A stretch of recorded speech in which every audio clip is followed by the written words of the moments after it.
Hey gang, Michael Rosso here, Film Photography Podcast. I'm here in the studio today with Mr. Matt Mirage. Hi, Matt. Hey, how's it going, guys?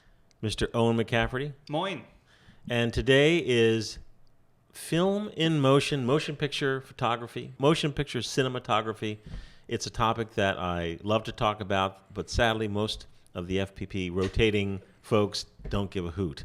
It's just us. Yeah. This is it. And it's only this way because I finally gave in. You never really know when the bug is going to catch on with certain formats and stuff. And I think you just handed me, both you and Owen, like, here, hold this banana camera. Here, what's this thing? And eventually I got the bug. Mike gave me the gas. I actually wanted Mike the K3. Yes. And then I found it at an auction. And I bought the K3. yeah, The one on eBay, yeah. Yeah, I was kind of like badgering him. It was an auction that Matt's like, oh my God, look at this guy in Moldova selling all these K3s. And he had like 6 of them. So it wasn't like we were competing with each other. So I thought for sure, I'm like, oh, both of us are going to have a K3. And then, hey, Matt, did you get the K3? No, I didn't get the K3. Yeah, I chickened out. But I got an Ariflex. I'm like, what? Whoa. Yeah, because it was like 2 days apart. I sent you a text, and I was like, hey, Mike, what do you think about this? Because I didn't even see it. I just like almost tripped over the case, and now I've got it, and I love the thing. But I have the bug. Last year at Beers and Camera in Cleveland, we went to the bar. Great Lakes. Yes, Great Lakes. And Matt brought his Ariflex, and he was like, Great footage. a magnet. Yeah. Like everyone's just like, You what guys is were my this? best wingmen, though, because like I needed so much light in there, but I'm so glad I brought the 200T. Oh, yeah. Because the mixed light and everything in there, oh my God. It was the sweet. classic scenario of Matt in a room with 100 people, like a small gathering with a light. How many watts was that? 600? No, that was only like a 75-watt panel. 75-watt panel powered by batteries with John Fideli behind him, basically light on a stick. It's a classic wedding scenario. He's done this before. Light on a stick, Yep. walking around getting B-roll shots, and it was just a beautiful thing. It's like it's the exact scenario I try to relay to anyone that writes to me, like saying, hey, it doesn't matter if you're shooting a regular 8, Super 8, 16 millimeter. Hey, I'm shooting Christmas at my family's house. I'm like, okay, this is what you need. You need a light panel, like just to get really good shots. It's the same story. It's a tale as old as time when it comes to film, right? You're shooting negative film. You can't work with anything you don't get in those shadows. So just like crank it. You can give it a ton of light. We're not talking like 500T in the desert with no Right. filter, Right. but you need need some light, and that extra little punch just goes such a far. You know what's really nice is I'm in the room with the only other people in the world that agree with me that like 50D and 200T are criminally underrated. Oh, yeah. Nobody knows they exist. Yeah. Like if I were to go search all over YouTube and TikTok about 8mm, 16mm film, I wouldn't know that anything besides 500T exists. Yeah. It's just like it's ubiquitous. And then there's the other film 250D. Yeah. Slow film doesn't exist. Folks who shoot motion picture film, regular 8, Super 8, 16 millimeter. And I mean, Matt was in a dark bar It was dark. with Yeah. with a light panel, shooting 200T, and that is the perfect film. It's your perfect kind of like all around film, because if you needed to pop outside to get B-roll, It's fine. you could just put a filter on your just- lens or not, Or because just it's let it roll. negative. Yeah, it's fine. Right. It truly is. 500T, it's hyped because from a digital perspective, everyone thinks speed. But if 500T went away tomorrow, I'd be fine. Is it all about the speed or is it about the grain? Is that what people really want in their footage or in their still photos? Maybe it's because I'm like old No. school, but I feel like it's. I notice a huge difference. Like it really breaks down. Like I would rather push 200T than start with the 500. no one is looking for that kind of grain in their motion pictures. They just don't know. They just don't know what to buy. It's Yeah. sort of like a wedding shooter who shoots Super 8. They bought a roll of 50D and 500T. They shot the 500T outside, and they went inside and shot the 50D. No. Not understanding what you have or what the ISO is. And I really feel that's why we're here, in a sense, and I feel questions every single day of the week because the FPP store sells movie film. Slow down, speed demons. Yes. So maybe it's a good transition into, Okay. So we started the Motion Picture Initiative in 2019. Wow. 5 years. Great little story. It was 3 years of Owen badgering Mike. Great Talk little about story. movie I first met Owen in 2013. Yes, in Finley, That's, right? 11 years ago? That's crazy. Wow. And at that time, the FPP was in its Polaroid mania phase. Yeah, it's lying dormant right now, but it's going to spring back at any time. Yeah. So you came up to me, with movie film? I had been emailing you on and off, writing physical letters about movie film, and then I came up and Mike, like a lot of people, when you're at an event and like people come up to you and they know who you are, sometimes they're just kind of like, they get kind of hot and bothered, And I went up to Mike and I said, movie film. I'm the guy who's writing you about the movie film all the time. You're like, oh, okay. That's nice. And then he walked away. But I knew if I just kept badgering him that he would get into it, and eventually it happened. But you didn't badger in a shitty way. No. Yeah, it was very... It was more like, hey, look at this article. Or, hey, look at this new film that's coming out. Yeah. Right, You kind of have to be that way, though. Somebody has to be in the right headspace and looking at things and saying, oh, hey, what else is out there in film? And yeah. At the time in 2013, there was only one 8.8 film, FOMA R100 black and white. Yeah. Mm-hmm. Eastman Kodak just went bankrupt. Yeah. And So- that motion's first on the chopping block for that stuff. Ektachrome was gone. Ugh, Ektachrome was gone. that was a sad time. Ektachrome was gone. Kodachrome was gone. Sex was gone. Things look bleak, and here you are coming up to me with your camera. Do you have a motion camera? I did. there? I don't remember what. I think it may have been a Super 8. like, I was I think you were Super 8 at the time. Oh, yeah. And then Owen for years hammered about the 8.8. Now you have to understand, although growing up, my dad had a 8.8 camera. I never shot 8.8. By the time I was old enough to shoot movie film, I inherited my dad's Super 8 camera because our 8.8 camera, our regular 8 camera, got stolen in Wildwood, New Jersey in 1973. We're still looking for you. Yeah, my dad left it at the pool. Someone swiped it. Oh no. I didn't I knew the cameras existed, but I had no idea. I had no conception of what they were. Yeah. Until Owen joined the podcast, and then slowly you kind of just hit me to what it was. Yeah. Well, and I think what attracted you to it, what attracts a lot of people to it, is the cost. Yeah. Especially at that time, maybe not so much now, but at that time it was so much cheaper than Super 8. Yeah. Super 8 right now, I haven't shot it in years. It's just too expensive. You might as well be shooting. That's why I went to 16 because I just did the math and I was like, there's. Yeah. Yeah. It's very nominal. A couple dollars. It's all crazy, but you might as well go 5% more and go crazier. Yeah. 60 millimeters definitely, camera wise, harder to use if you're a first time shooter. Upkeep, and that's the other thing. It's there's this chasm when it comes to the home movie. They really differentiated between what's a home movie camera and what is a pro level camera, because Right. Super 8 I guess bridged the gap the best because there were really prosumer and really sexy looking cameras, but there wasn't anything that was oh, this is a professional movie 8.8 Super 8. It was just, it wasn't there. But 16, there's all these it's almost like an order of magnitude. You must be in this tax bracket to Yeah. or pretty much you need a crew. The FPP isn't a film manufacturer. We don't coat emulsion. Yeah. We source films wherever they're available in the world, sourcing those films and then getting them, usually in different countries, then sending them to a facility that can actually cut and perf the movie film. So in 2024, and this landscape will change because you have to understand all these machines are ancient. And 8.8 film, will 8.8 film be readily available 5 years from now? Yes. I don't know. All I can talk about is 2024 and 2025, which is in regular 8, also called 8.8. The FPP is like HQ. We have the largest variety of 8.8 film.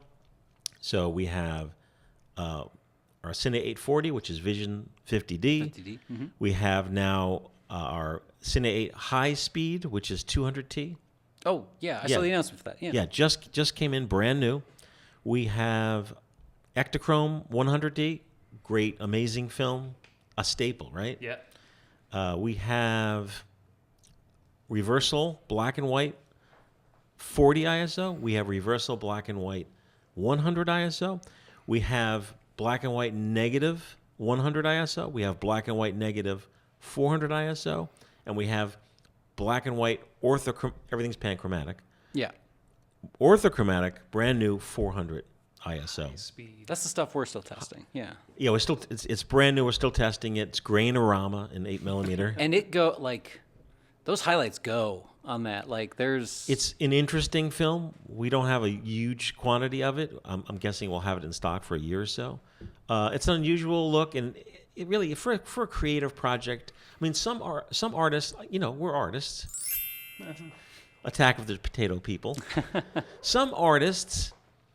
By the way, we were at dinner last night. We're here shooting in Columbus, Ohio. By the way, last night at the Hofbrau House, Schmidt's. The Schmidt House, yeah. Trev Lee from thedarkroom.com sitting next to me. He leans over to me. He's like, Mike, I just want to tell you that I saw your 1980s Ortley Beach down, Jersey Shore video on YouTube, and my wife and I love it. So, I mean, I've been shooting Super 8 since I'm 17 years old. Wow. And, How many years ago? And we just had a conversation about, it's almost another topic. Well, we'll save it for another show. But, how important it is to go out, in my whole group, when we were 17, I was the only one shooting movie film. Mm-hmm. So now I have these encapsulated, Yeah, time capsules. Yeah. time capsules. Mm-hmm. And people to look at it, it's... What he said to me told me something that is very pleasing to me, which is anyone can watch that. They don't have to be part of that group because what they're seeing now is 1984 It's a memory. Jersey Shore Corvettes. Mm-hmm. It's it's like a John Hughes movie. The footage you had of your buddies down at the shore when you went to Buddy's house, you guys were all hanging out in the living room. And there's some shots outside, I think, of the street. And, it's very... But there's nothing high-end about my childhood. It's like blue-collar. We were like the Little Rascals of Super 8. Yeah. Just ragtag, wearing ripped shirts. We were just blue-collar kids. Mm-hmm.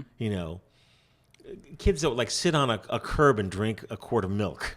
Are you going to say Colt 45? Yeah, maybe. So anyhow, I got off topic. Films that are available. Yeah. Super 8. Super 8 is king. Everyone loves Super 8. It's by far the most searched thing, questions about it, and really just availability of cameras. Availability. Pro 8 on the West Coast, they've been, behind Super 8 since the 80s. Wow. So, there's a lot of support for Super 8. Kodak just came out with a new camera. Folks listening can't believe. They're like, I can't believe you didn't talk about the new camera. Can't believe it. It's $6,000. Let me talk about the new camera. All right, this is. I get it. I get that, and I even told you. I think I complained to both of you about it, but it's such a. The price point made a statement, right? Yeah. And it said, "Hey, we had to produce this. Here's what we need to sell it at to probably break even at this point because it took so long. Barely breaking even. Yeah, but $5,400, and the camera's got it's got that micro USB for charging because it was designed 7 years ago. It's not a hobbyist camera. It's not. It's prosumer, and I won't even say it's a professional camera because it doesn't have the same construction as professional Super 8 cameras from even 20 years ago. But that's not a bash on them. It's that's just what it is. So I say to folks, don't think about buying it. Rent it. Absolutely. Rent it. Rent this camera, and I don't know what the cost is. I didn't look, but I know our buddies at Dual who fixed my Airflex, and they have a lot of great rentals just in Jersey, outside of the city.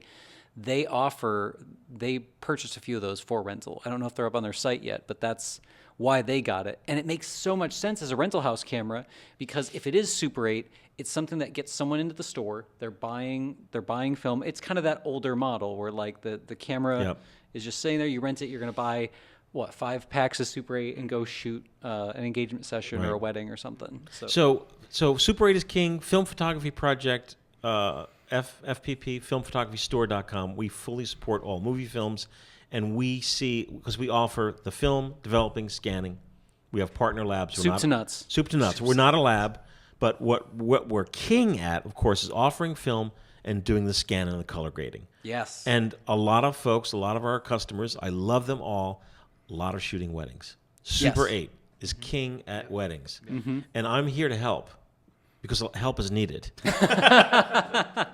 No, I'm not kidding. And I'm talking from the perspective, and I always mean this like... You care about it. I always mean this as a person who's been there. I've been there. I shot an entire feature film on Super 8 called The Basement that was underexposed. Like the entire... And it was just out of my own stupidity. Ektachrome 160, was it? Ektachrome 160 and some Kodachrome. Oh, unforgiving. Yeah. And it was very simple. It was like my friend JR, who lent me his camera, his Chinon Super 8, said, Mike, put it in auto. Put it in auto. Don't F with it. And did I listen to him? No.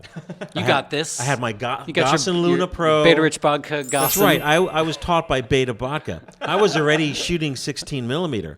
I'm not going to why don't you want me to put it in this auto? little toy? Yeah. These cameras are prosumer cameras. They're not professional cameras. They're not professional lenses. To set the f-stop, you're going in and it's just like a little needle in the eyepiece. And it doesn't take much to be way off on the lens. So I was like way off. So when I receive emails from folks saying, I'm mediating this manually, I'm thinking, and they're in the same position I was. I'm like, it's a Super 8 camera. Set it to auto. Or when a reel comes in and it's in scanning, and I walk in and Dave is scanning, I'm like, I don't understand how it's. How could this be underexposed? It's Super 8. You just put it on auto. Yeah, it's slower shutter speed. It Yeah. should be pulling in so much light. It's a dense topic, but if you have an older Super 8 camera that takes 2 sets of batteries, folks, they pop in their AA's, motor's running. Okay, great. Because it's one for the motor, one for the meter. And they did not put a battery in one that operates the auto aperture. Yep. So either the lens is popped all the way open the entire time, or it's closed the entire time. So there's so many pitfalls. That's the first thing I do when someone emails me, what camera? That people sometimes miss with Super 8 too is that some Super 8 cameras can only read. So the Super 8 cartridge is notched.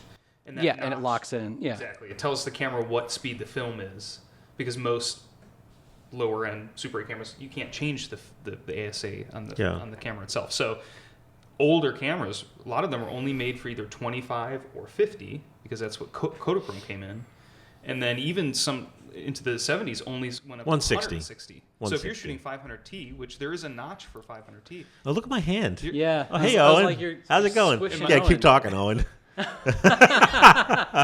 Talk to the hand. If I lost my train. Oh, so if your camera can't read those notches, your film's going to be overexposed.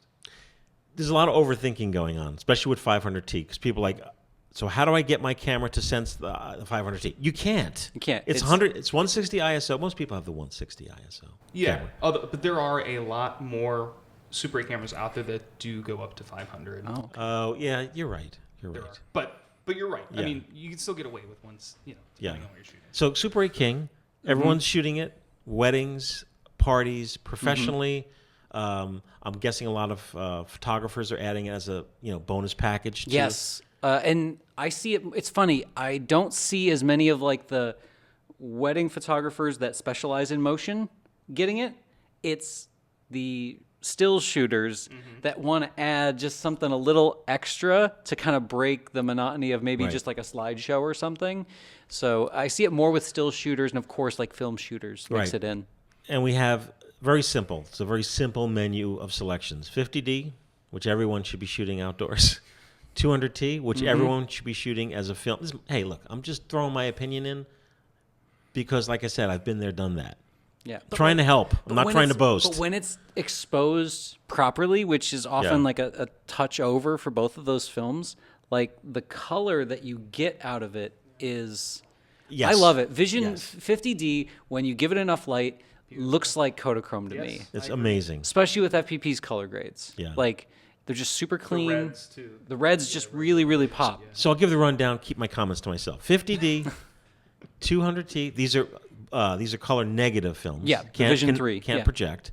100D Ektachrome, great all-around film because it gives you so many options of you shoot it, you could project it in a vintage projector. You could scan it. It's a perfect also. You could take it indoors with a light panel, beautiful outside.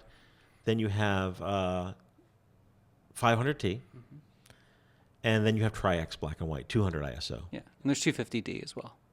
250D is not readily available on Super 8. Oh, really? Oh, it's not? making it? Nope. Oh, wow. Yeah. Okay.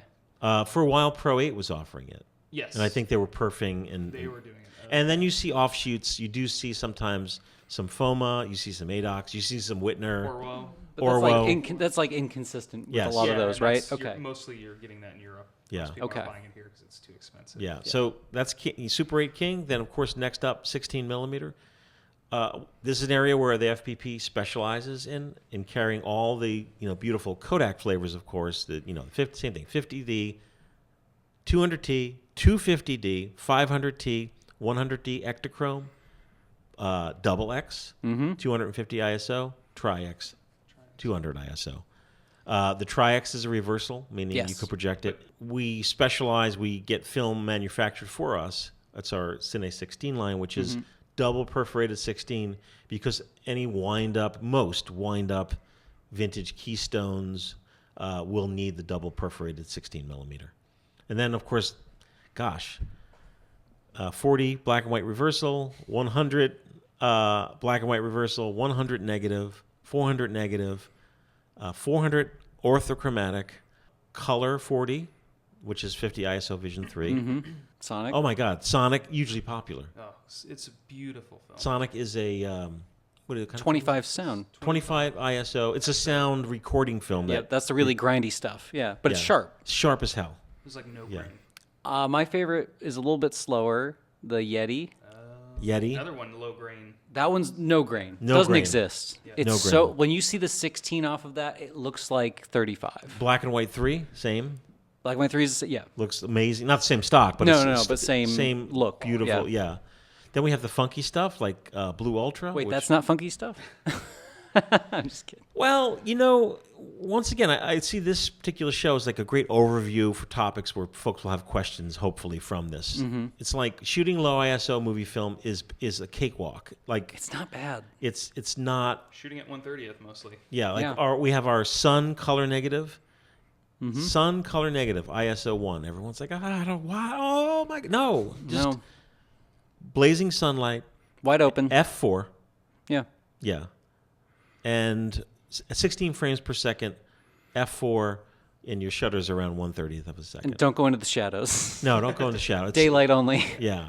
So there's, such a wide variety.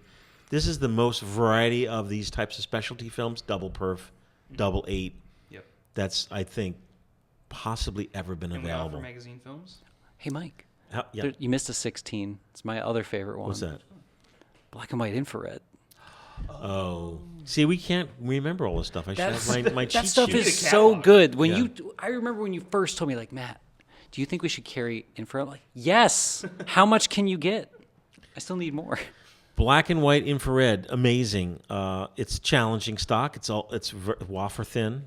It's only a wafer thin. Yeah, But it's the scans are awesome off of there. I don't think I'd print it because it will be tricky for someone to print. But Yeah.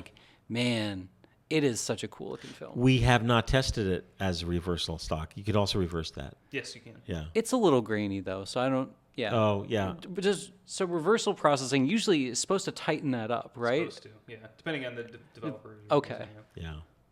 I mean, general rule of thumb is that if you have a film, like think of Kodak Tri-X.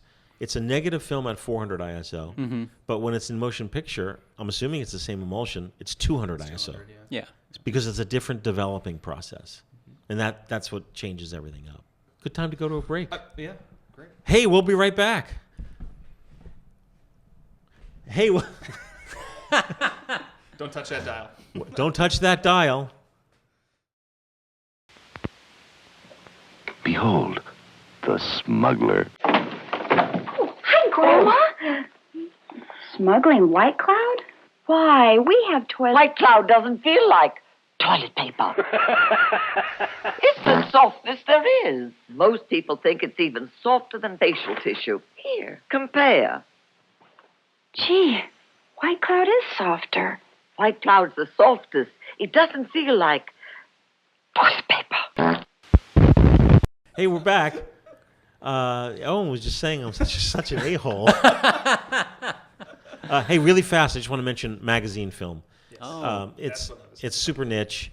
8mm magazines and 16mm magazines. It's all Owen. Yeah. So where's Owen? You're loading all of those, right, I'm Owen? loading all of Yeah. them. Oh my god. Yeah. Owen is loading the magazines. That was another thing that I went to Mike about. Was like, we should do this, and Mike's like, no, let's do this. And I think Mike was right, because I assumed that folks, maybe we get like 5 people. No. We're up to 170 60mm magazines. Yeah. About 180 they're out there circulating right now. And about Do we need more? 80. We do. So, really quick, magazine film, here's how it works. We offer it as a bundle, only as a bundle. So that we own the magazine, we load it with fresh film, someone buys the bundle, they get their magazine, they shoot the magazine, send it back, we develop, scan it, keep the magazine to reload for other customers. Oh, So so they- it's the old Kodak service, essentially. Yes, Yeah. they get their film, their developed film back, and they get their scans. Although some people do keep them. I don't know what you Here- people are here's doing with those magazines. 2024. Right now, this is an ongoing issue, very important, really quick. Folks, they get their magazine. The bundle is good for 1 year. Oh, you've been telling me, yeah. Although we'll extend that. We're not, At your discretion. yeah. But buy your magazine and shoot your magazine within 2 months and send it back because we need those magazines to reload for other customers. So everyone's just keeping their magazine. I can kind of envision Owen being like the library investigator from Seinfeld, Seinfeld, going yes. door to door, Yes. like, Where's your where's books? your magazine? I see you, sir. You purchased this from the FPP store 3.5 years ago. And I do keep, like every magazine is numbered. I keep track of when it was loaded, what it was last loaded with, and like just the last batch I did for you. Yeah. There were magazines that I was reloading that hadn't been back since 2022. Wow. So now we're almost out of 8mm magazines. Yeah. They'll be sold out, and I don't have anything to send Owen to reload. I don't have any magazines. So they're very popular because so many people have the 8mm magazine cameras was very popular. So 16 is great, especially if you're just getting into 16mm for the first time. Cameras are super cheap, and you don't have to do any threading. It's like Super 8. You load the cartridge, the magazine in, and you go. And so it's a great way to get into 16mm. yeah. I've got a magazine question. Are all magazine formats the same? Because I keep seeing really cheap Ukrainian cameras, the 16. Okay, Oh. so yes. Oh, so do those take? the Krasnogorsk company made basically, and I don't know how they did this, but they were able Okay. to get either the molding or the dies from Bell and Howell. They made Oh. almost replica cameras, and they take regular Kodak style magazines. What about the Kiev, the hand wind That one? one is different. Okay, I was wondering because I was like the shape. I'm really But gassed it up takes about those 100 feet of cameras. Film, unlike Kodak magazines, which only take 50 feet. So that's so interesting. So I just have to make sure it has the mags and not the motor, because the motors are always bad in those, and just get the crank one. I That's keep okay. looking at those, and I'm like, maybe I want to do magazine because it seems, easy. You drop it in. is, like, when I go on vacation, that like when I was at the West Coast, I took Right. 16mm magazines because I just didn't want to be bothered with. I knew we were going to be hiking a lot, and I didn't want to be bothered, trying to load film in the desert. So And for the folks at home, magazine is generally going to be less film, but it's for the convenience of slap it in and go. 50 feet, which most folks are shooting at least 100 feet in their cameras. Yeah. Magazines are 50 feet. And 100 is 2 minutes 45 seconds, so that means you're getting a minute and a half. Yeah. Or just over a minute, Basically, yeah. realistically. Okay. Now, if you develop your own movie film at home, the 50-foot magazines are great because if you've got a tank, it only takes 50 unless you are Get the rich big boy. and have the big boy. Then so like that's why another reason I shoot it because I can load up my Lomo tank real quick. Yeah. It's nice, pre-measured. So we do get emails every once in a while about movie film formats that are not really supported, or at least not supported by the FPP or here in the United States. A really good example of that one is Single 8, which we do get emails about occasionally, like, hey, does the FPP have this? Can you reload it for me, etc. Essentially, Single 8 was Fujifilm's version of Super 8. It's the same film. It's Super 8 film. You can project it in a Super 8 projector. But instead of a cartridge that kind of works like an 8-track, like a Super 8 cartridge, this cartridge it's kind of shaped like a B, and the film is got 2 spools, and it kind of goes up and down. So unlike Super 8, where most cameras you can't rewind Super 8 if you wanted to do like double exposure, etc., Single 8 could do that because it was a kind of a reel-based system.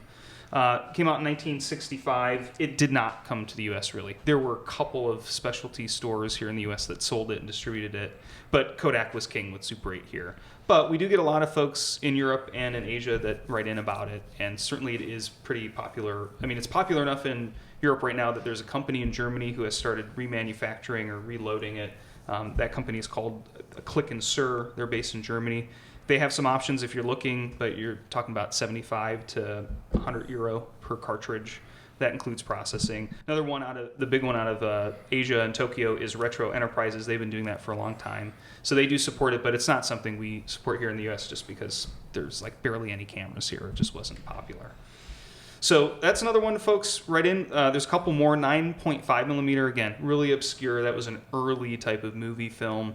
It was 9.5 millimeters wide, but really bizarrely, it has a perf in between the frame, in the middle of the film or in the center of the film. There was a guy in the UK and in France who was perfing that a while ago. That's kind of gone.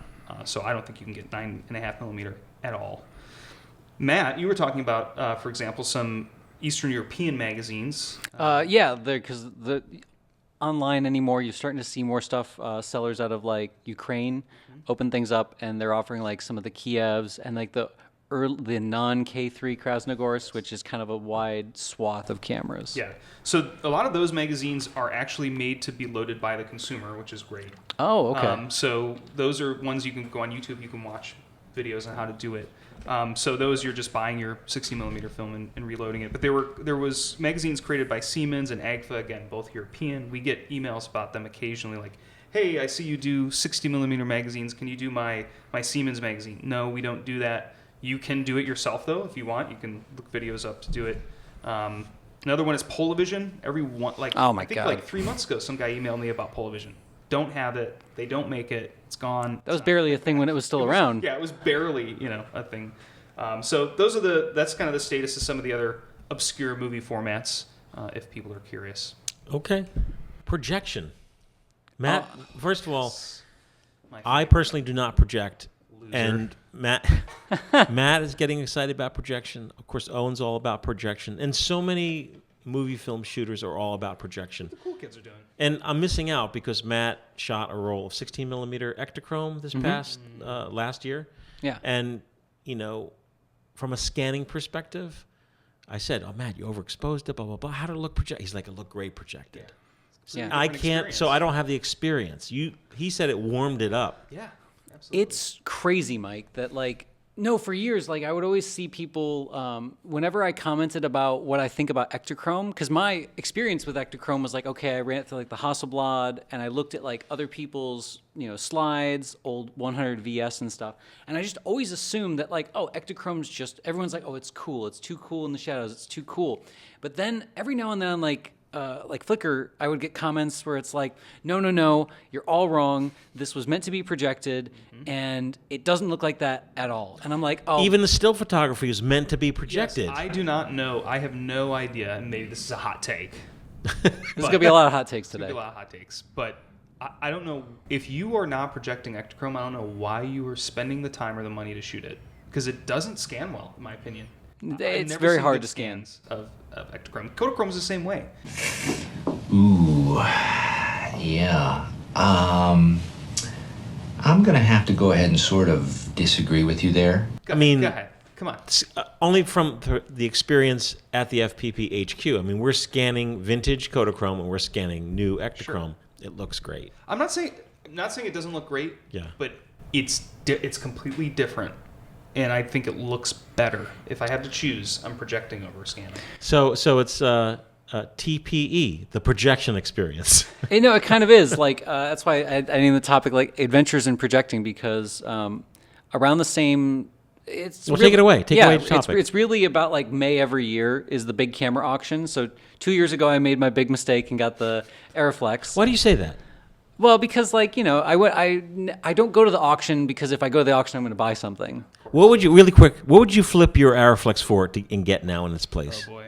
Oh, I don't think I'd flip it because it's kind of increased. The only thing I want more than the Aeroflex is like it's all higher end stuff that I don't need. Like an SR. Yeah, like it's all stuff I should be renting. And folks at home, you should be renting. Like just if you have an idea for a camera and that camera costs more than $1,000 and it costs $600 to CLA it, and you don't want to spend that, rent it. Like all the times people always give me this, I think this is kind of another hot take. This is like a BS excuse. People are like, oh, well, I won't need it. I won't have it when I really, really need it for like this, like shooting 16 anymore is such a deliberate thing. Yeah. You're going to like take the time, and if you need to rent it, whatever, you can have a rental in like 36 hours. Right. It's not that Yeah, bad. there's not big wait lists unless you're in New York or maybe LA. And there's plenty of rentals. There's Yeah. more than one rental place if that's the case. So like just rent it when you need it. But anywho, I wouldn't trade my Aeroflex for anything other unless it's going to be like another newer Aeroflex that's better and probably lighter. But like after going to like the auction again and talking with more What's this people. auction you keep talking about? So it's the OCCS, Ohio Camera Collectors Okay, Society yeah. auction. The same seller who had that Aeroflex come out of his basement has some other lenses. So I'm hoping, really, Mike, I just want some Zeiss super speeds. Right. Okay. Like the 1.2 or 1.3 good Zeiss stuff. lenses. Mm-hmm. But And pay that amount. you get them at an auction, and it's like you can't believe how inexpensive it is. A lot of people like yeah. the super speeds. Like Right. those are pretty well known because they've got funky bokeh from like the aperture blades. But anyway, long story short, I'm getting into this stuff really hardcore, and I ended up with me and Steven Takis, my partner in crime when it comes to buying shit we don't need. I want folks, everyone to know it's Stephen with the PH. No, it's Thanks, true. Mike. It's very It's true. true. No, Stephen would appreciate it. He would. I saw his presentation in Brooklyn. So Yeah, he has a slide in there for that. Yeah. Yeah, it's great. So Is pronounced the same? Pronounced the same? yeah, I'm sure anyone that's Stephen with a PH, when someone comes up to them, Stefan, I'm sure they lose their shit. Isn't that how it's supposed to be? there are some pronounced? Steffens. Oh, but there no, are? There are, but not. It's far less common. We're going to save this topic for a future show. That's Stephen great. versus Stefan. And Stefan. But we ended up on some like projectors. So he actually has a double 8 projector. He's got a Super 8 projector, and he has a really, really old 16 projector, and it had that really funky twist wiring. And his Asbestos. has a short in it somewhere, so like you would turn on the projector and you'd get a little jolt, and I was like, I Yeah. can't do this too much. So we found a school that was maybe like 30 minutes west of Columbus here, closer to Dayton, and it was just come and get it. And it was an old, not really old, it was a Bell and Howell from the 80s. And it's one of the auto feed ones. And it's really easy. There's like steps, 1, 2, 3, 4. And as long as you don't like completely mess those up and you have a clean-ish machine, it just works. So I took Mike's advice though.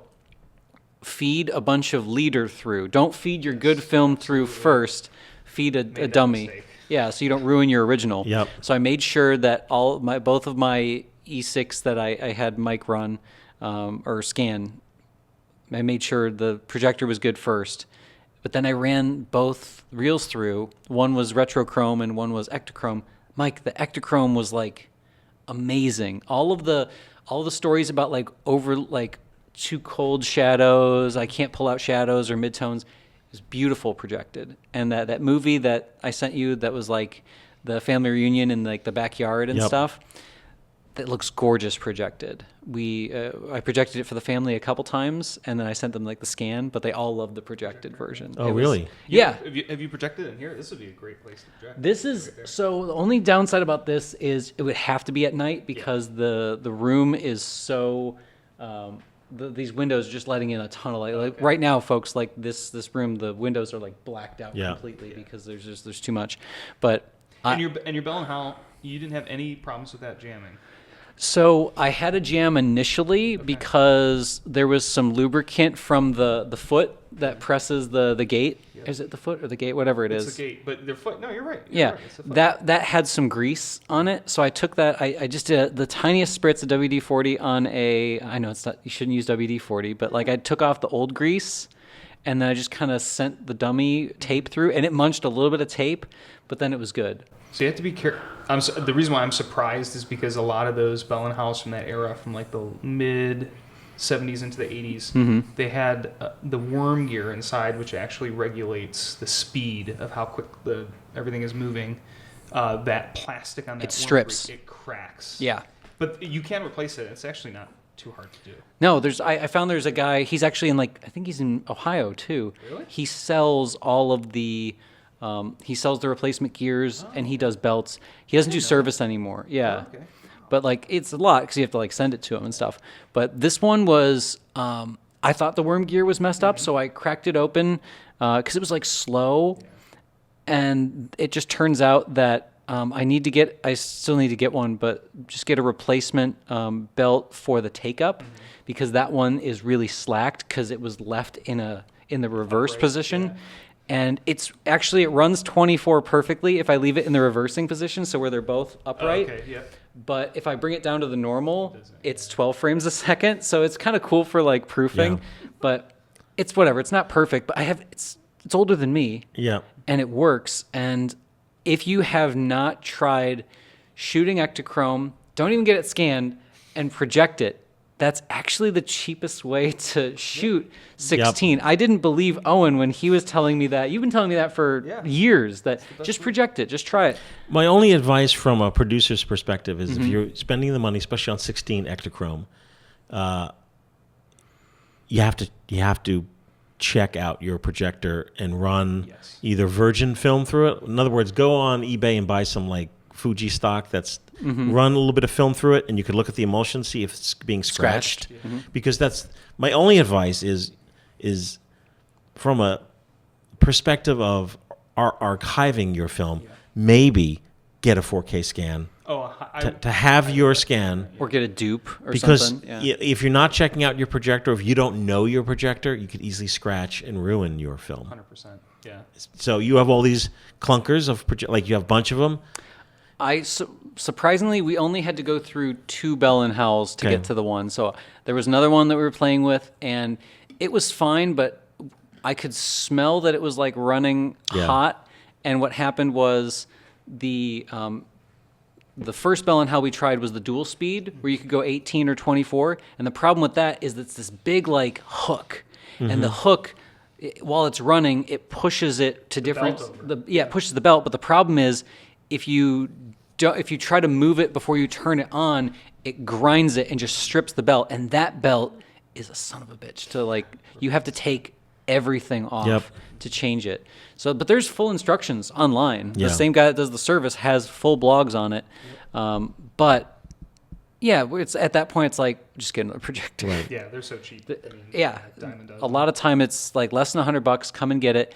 And then there's like really good projectors. I will not claim the Bell & Howell is like a good projector because the new one I have is it's sound only, so it doesn't have the gear. Oh, you can't do. It's only 24. 15. Okay, yeah. But if I put it down, it goes 12. So it's like it's not too bad. But Mike, I won't say I'm like super hooked on it, but I want to shoot more of the Ektachrome. Right. Retrochrome's going to be I don't know. It's gone. So I can't. Retrochrome, by the way, is expired Ektachrome. Yeah. It was from the Tohopa military base in Nevada. It was used in these massive cameras that would like shoot high speed. When I say high speed, I mean just Rapidly, yeah. yeah. It's gone. It's like year 2004 film. I have some in the fridge. Wow. I have the tungsten now. Is that slower tungsten or it's the same speed tungsten? No, same speed. Wow. It's 400. Okay. So I see this show as being sort of like Mark 1 of our a rebooted movie series. If folks, because we do have to wrap it up. Oh, yeah. No, that's So fine. if folks like what they're seeing here regarding motion picture, or you have questions regarding motion picture film, podcast at filmphotographyproject.com, or leave a comment on YouTube. And then if we get enough questions, then I'll bring these two bums out to New Jersey at our swanky new video studio. That's right. I'm Yeah. very excited to see that. Yeah, and we'll continue the. My goal is it'd be great if like the first of the month was the movie podcast and the 15th was the still photography podcast. Do you think there's... So I don't know. Is there anything? We're out of time. So it's really, do we have any topics we didn't get to? We got to them, right? We repairing or servicing your movie camera. We Okay. can save that for the next show. Okay.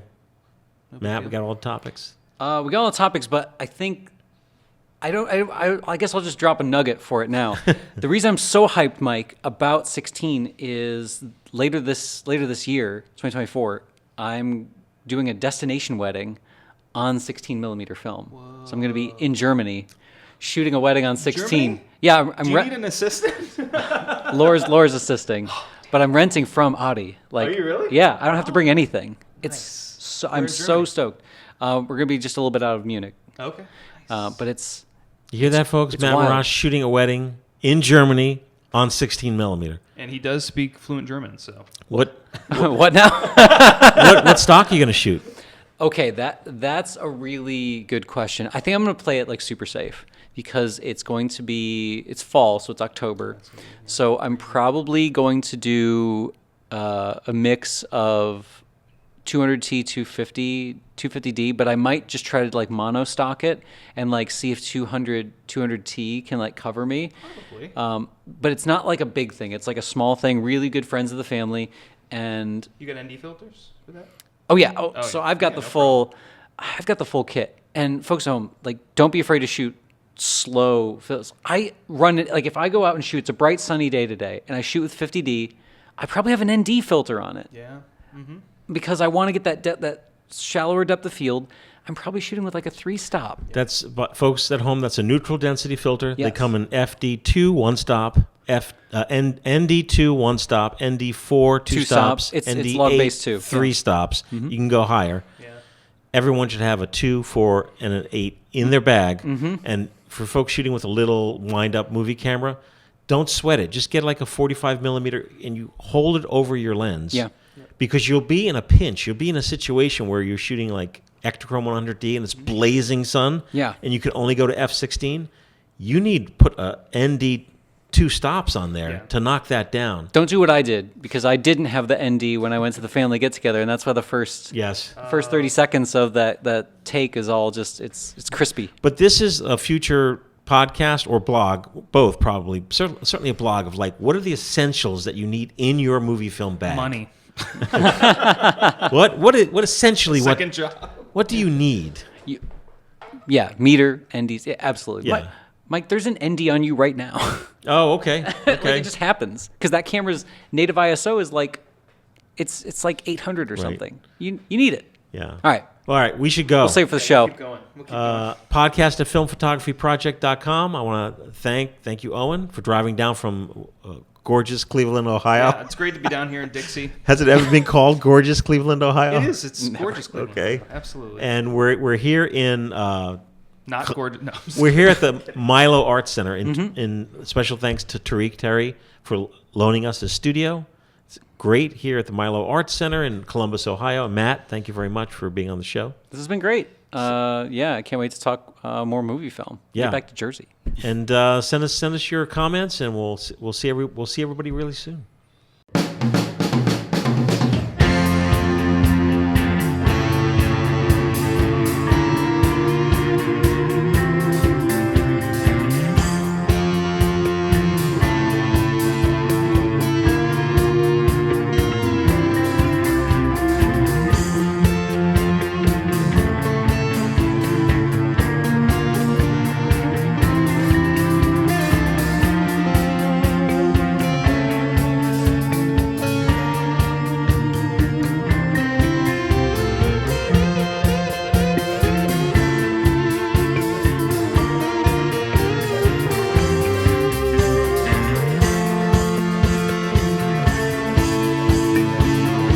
All this is caused by UFOs. The smuggler. Oh, hi, Grandma. Smuggling White Cloud? Ooh.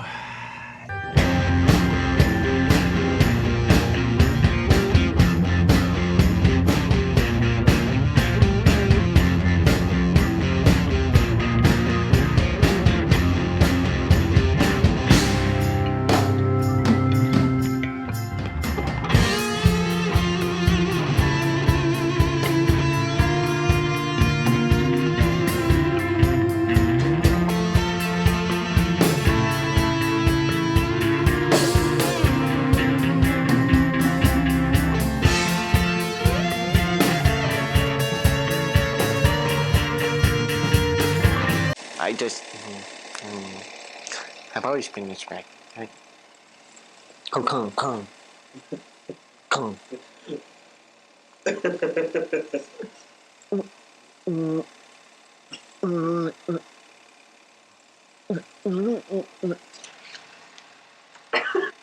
What's an easy way to separate eggs?